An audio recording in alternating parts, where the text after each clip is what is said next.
A day in my life as tamang tao na may pangarap. So for today's video, mga tamang tao, ay pupunta nga pala kami dito sa hacienda ni tamang tao. Diyan ay naglalakad kami sa ilog. Kasama ko nga pala dyan, mga tamang tao, yung inay ko, ang inyong inay na tamang tao. At saka nga pala ay asawa ng kuya ko at pati na rin yung pamangkin ko maganda. Ang inyong pamangkin, tamang tao. O, di ba? Ay, ang OA. Ang OA mo na.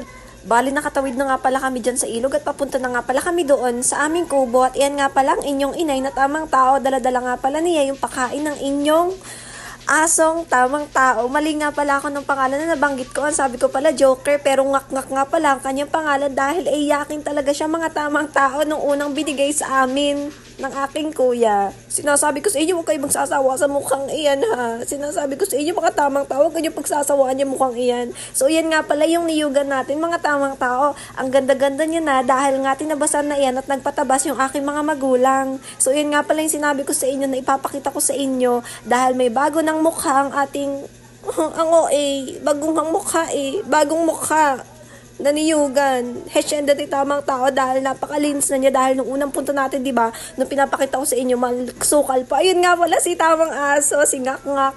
Nagtatakbo nga pala siya, mga tamang tao, dahil lang ilap-ilap niya sa akin. Dahil ngayon na naman na niya ako nakita, parang hindi na naman niya ako nakikilala. Anong gusto ng aso ko? Umiyak na naman ako. Ang OA mo.